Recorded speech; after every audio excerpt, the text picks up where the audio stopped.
मंच पर उपस्थित श्रद्धेय संतद्वय श्रद्धेय श्री उमाकांत प्रबंधाचार्य जी महाराज, श्री बब्रुवान जी महाराज, कल्याण आश्रम के अखिल भारतीय अध्यक्ष आदरणीय रामचंद्र खराडी जी, माननीय प्रांत संघचालक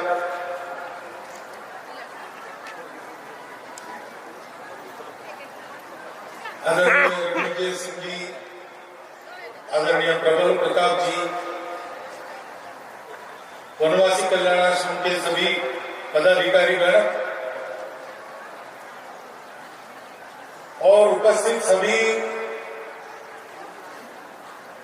नगरवासी, ग्रामवासी, भारतवासी, बंधु भगिनी, मेरे लिए बड़ा सौभाग्य का अवसर है कि आप लोगों के दर्शन हो जाते हैं। आजकल तो मैं नागपुर में हूं, लेकिन मैं रहने वाला जहां का हूं वो वनवासी जिला है, चंद्रपुर है।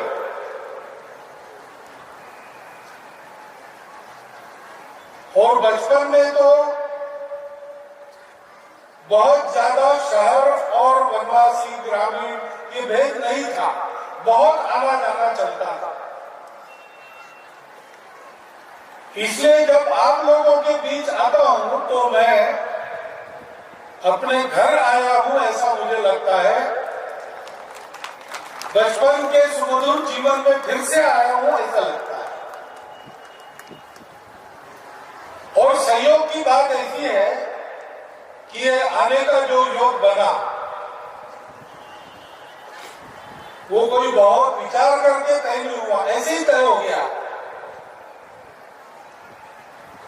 लेकिन जनजातीय गौरव दिवस,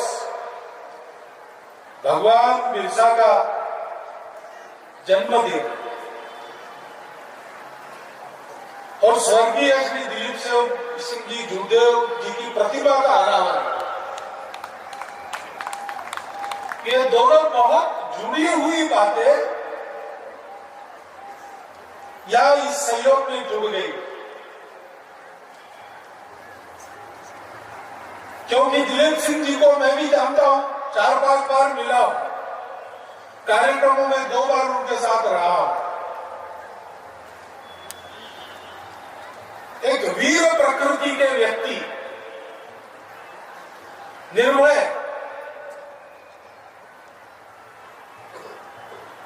और ज्ञान, संपत्ति, सत्ता सब कुछ होने के बाद भी अतिशय विनम्र रहने वाले, ये होने के बाद भी मन का अपनेपन जो नहीं भूले और जनजातीय समाज के गौरव के लिए जो सदा खड़े रहे,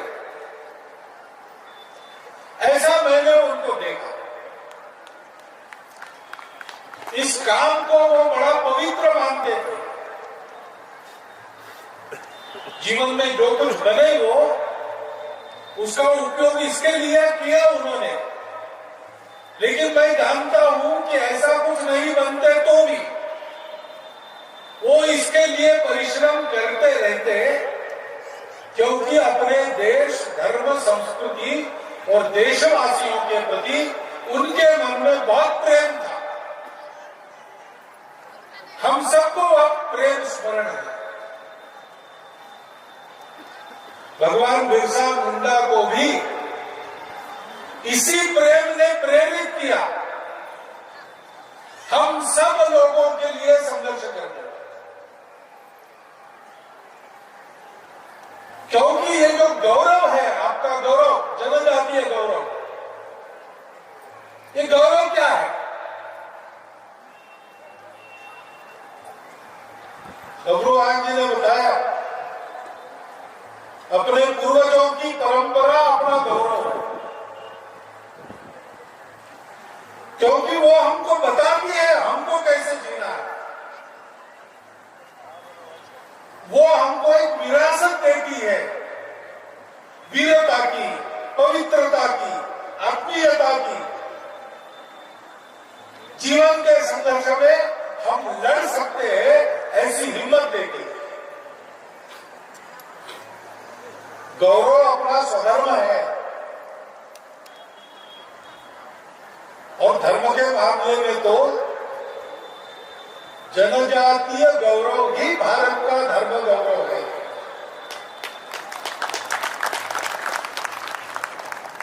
क्योंकि ये भारत का धर्म कहां से आया? इतने सारे देवी देवता पूजा पद्धति अलग अलग होने के बाद भी सब लोगों का व्यवहार एक सा रहता है। परहित सरिस धर्म नहीं भाई, पर पीड़ा सम नहीं अदमाई, ऐसा कहते हैं। ये धर्म आया कहां से? ये धर्म खेतों में और जंगलों में से उपजा है। भारत के सभी धर्म भारत को यहाँ के कृषकों ने और वनवासियों ने दिए हैं।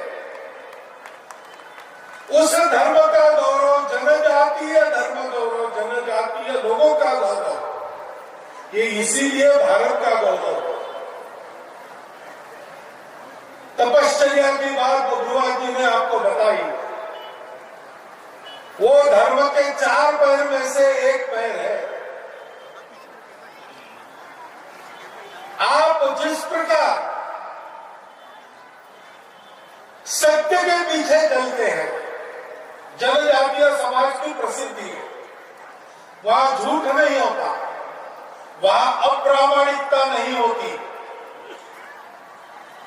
हमारे ग्रामीण इलाके में और हमारे जंगलों में कोई रास्ता भटक भी जाए, जब तक उसको मनुष्य और गांव जंगल में मिलते रहेंगे, वो भूखा नहीं रहेगा, प्यासा नहीं रहेगा। आज भी अनुभव आता है वहां जाने वाले लोगों को, वहां घूमने वाले लोगों को।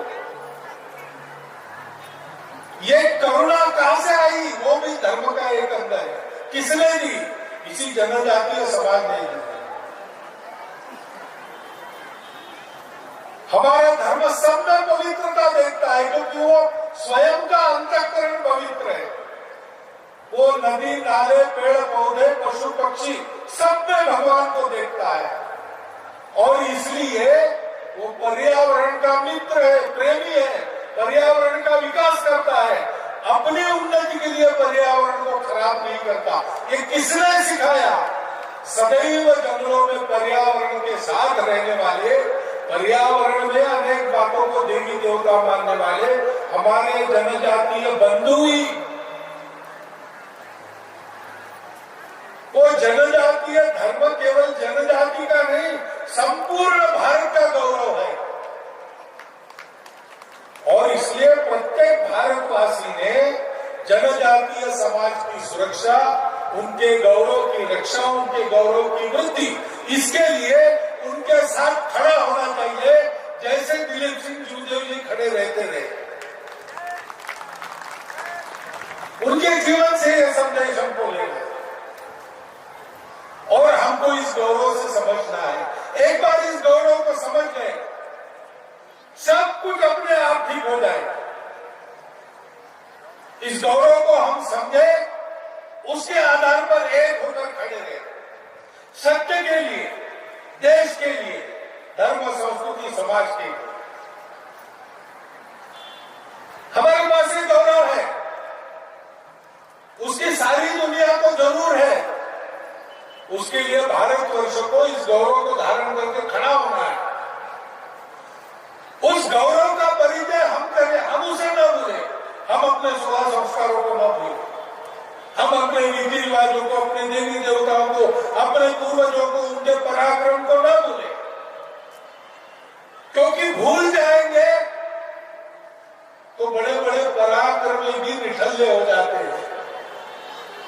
सीता जी को खोजने गए वानर वीर, दक्षिण में गए हनुमान जी थे, जांबवान जी थे, अंगद थे, नल नील थे, एक से एक वीर थे, लेकिन समुद्र तक सीता जी मिली नहीं।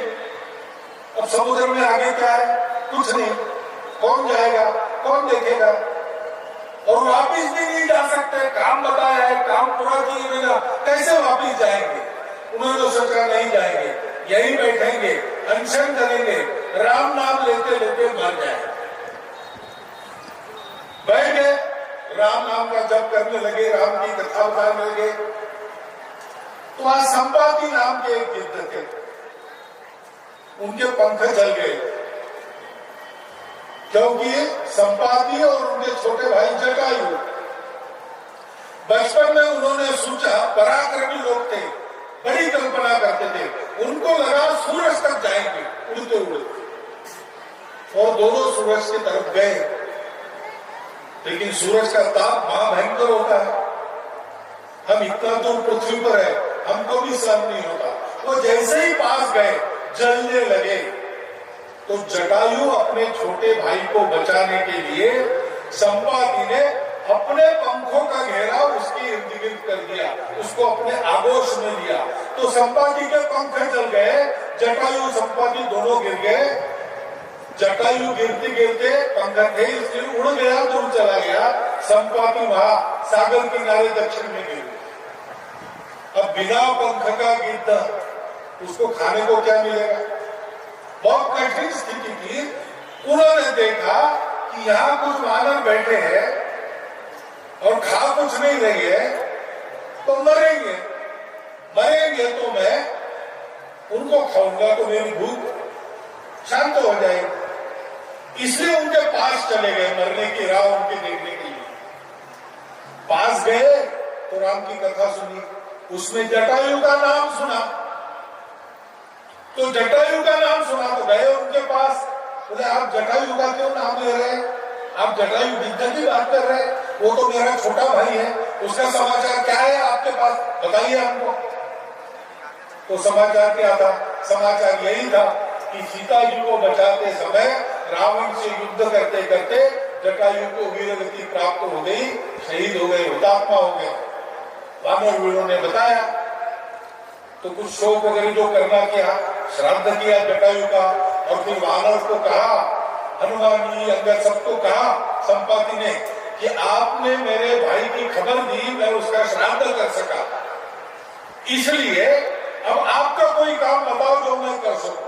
उड़ तो मैं नहीं सकता, लेकिन मेरी नजर कहीं भी जा सकती है, बड़ी तेज नजर है।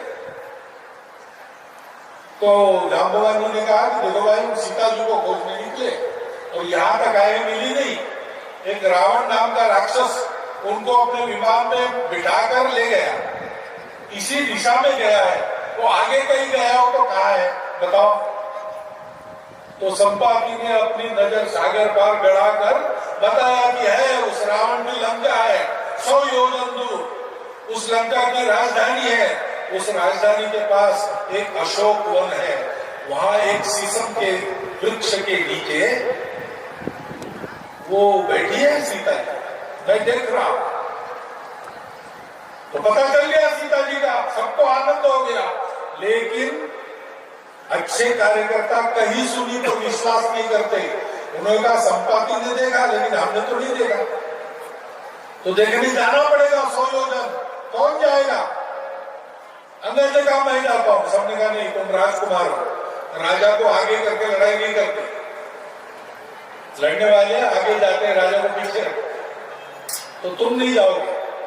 जामवंत ने कहा मैं जा सकता था, लेकिन अब मैं बूढ़ा हो गया, मेरा विश्वास नहीं। नल ने कहा मैं जा सकता हूं, लेकिन फिर वापस आने की ताकत नहीं रही। नील ने कहा मैं जा सकता हूं, लेकिन बीच में एक हाट चाहिए।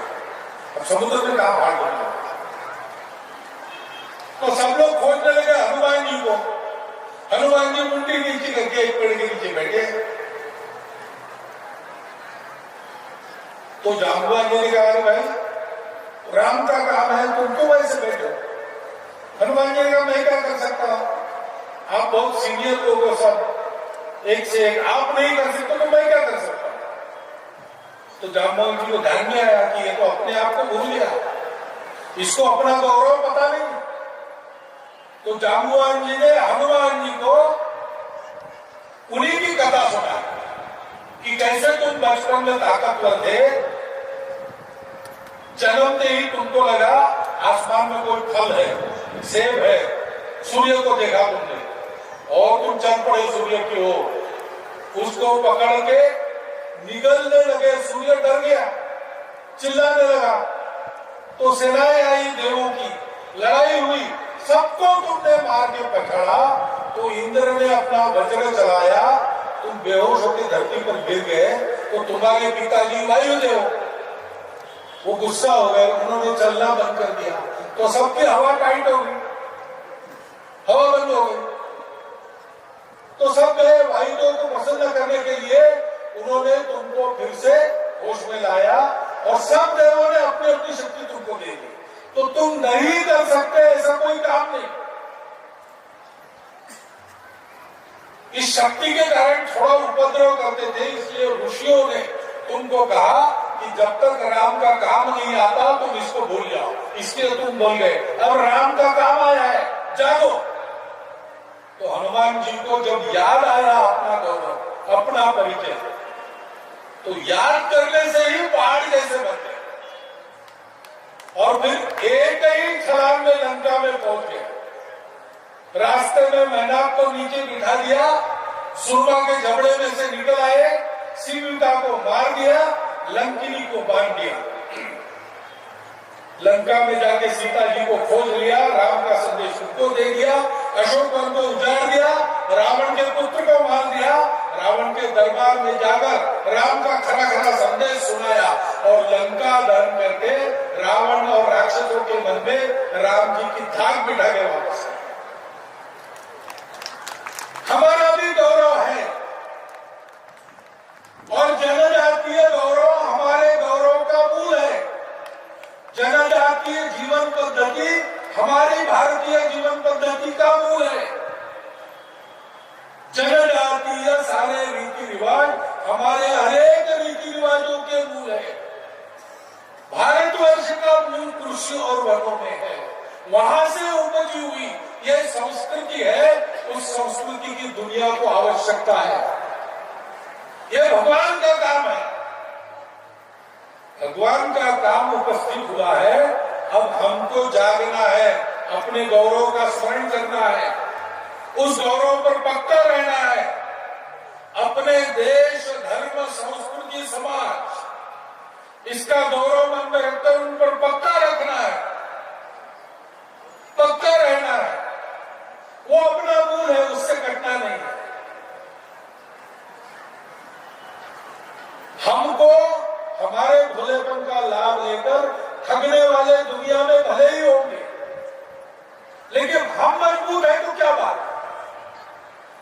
एक खरगोश था जंगल में, सो रहा था साग के पेड़ के नीचे। दोपहर की बात, पास में एक ताड़ का पेड़ था, तो ताड़ का पेड़, उसके पत्ते सूखे होते, खड़कते नीचे जाके आवाज होती है। ऐसा एक सूखा पत्ता खड़का, आवाज हो गई, खरगोश हड़बड़ा के जागा, डर से भागा, झुरमुट में छुप के देखता तो क्या हुआ, एक पत्ता चढ़ता। उसको बड़ी दया हुई, ग्लानि भी हुई। उसने भगवान को कहा, भगवान क्या तुमने मुझे बताया, इतना छोटा नाजुक बनाया, सूखा पत्ता खड़का तो भी मेरी नींद उखड़ जाती है। अरे कम से कम मुझे हाथी जैसा मोटा तो बनाता, मैं किसी को नहीं डरता। तो भगवान सबकी सुनता है, उसकी भी सुन रहा था। भगवान ने कह दिया तथास्तु, तो बन गया हाथी जितना मोटा। बड़ा आनंद हो गया, अब किसी को डरने की आवश्यकता नहीं, चलो नहा लेंगे। गया पोखर के, पोखर के तीर पर मेंढक थे, उन्होंने देखा ये कौन सा नया है भाई, दिखता तो खरगोश जैसा लेकिन है तो हाथी जितना। वो भागने लगे तो उसने पुकारा, रे डरो मत, डरो मत, मैं वही खरगोश रोज वाला, मैं हाथी जितना बन गया हूं, तुमको कुछ नहीं करूंगा। उनका अच्छा, लेकिन तुम हमको कुछ नहीं करेंगे, लेकिन पानी में मत जाओ, वहां एक मगरमच्छ है, वो पानी में तो हाथी को भी भारी है, तो तुमको खा लेगा। तो डर के मारे वापस आए उल्टे पैर, अपनी जगह जाकर रोने लगा, भगवान क्या फायदा इतना बड़ा शरीर दिया, वो मगरमच्छ कम से कम उसकी जैसी ताकत और कांटे तो देता।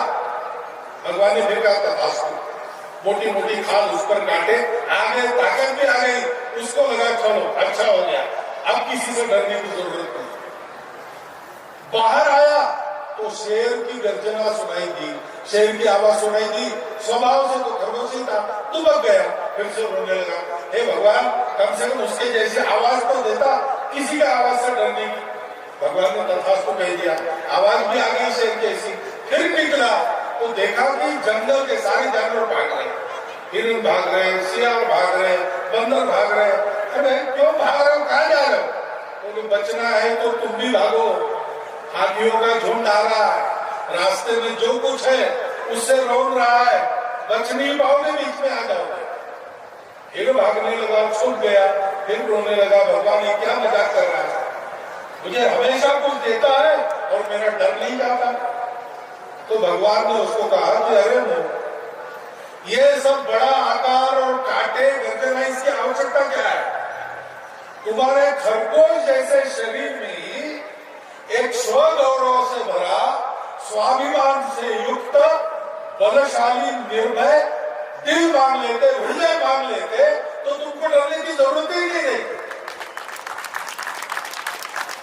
हम लोगों को भी इसको नहीं सोचना है हम क्या है, कैसे, हम जो भी है सारी दुनिया को भारी है, क्योंकि हमारे पास अपना गौरव है, अपना धर्म है, अपना स्वाभिमान है, और दिलीप सिंह जी जैसी निर्भयता भी हमारे पास है। दिलीप सिंह जी और बिरसा मुंडा जैसे आदर्श हमारे पास है, उन्होंने हमको बताया है जीना कैसे, हम वैसा जिएंगे और अपना स्थान दुनिया में प्राप्त कर लेंगे।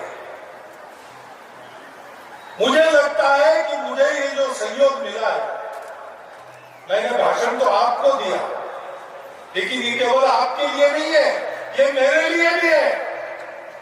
मैंने इतनी बड़ी संख्या में अपनी पारंपरिक वेशभूषा में, अपने पारंपरिक नृत्य करते हुए आपको देखा। क्या स्वर्गीय दिलीप सिंह जी उदय जी का स्मरण हुआ, क्या भगवान बिरसा की प्रतिमा पर मैंने माल्यार्पण किया, तो ये सारी बातें मेरे मन में आई, और जो मुझे उससे लगा, उसका जो निष्कर्ष मुझे मिला, वो मैंने आपके चिंतन के लिए आपके सामने रख दिया है। उसका विचार करें, और आप विचार करेंगे तो ठीक ही करेंगे, उस विचार के अनुसार अपने लोगों के साथ, अपने नेताओं के पीछे, अपने धर्म, संस्कृति, समाज और अपने देश के लिए हम सब लोग स्वाभिमानी, निर्भय होकर चलते रहे, इतना एक अनुरोध आपके सामने रखता हूँ, और आपको फिर से कृतज्ञतापूर्वक नमस्कार करके मेरे 4 शब्द समाप्त करता हूं।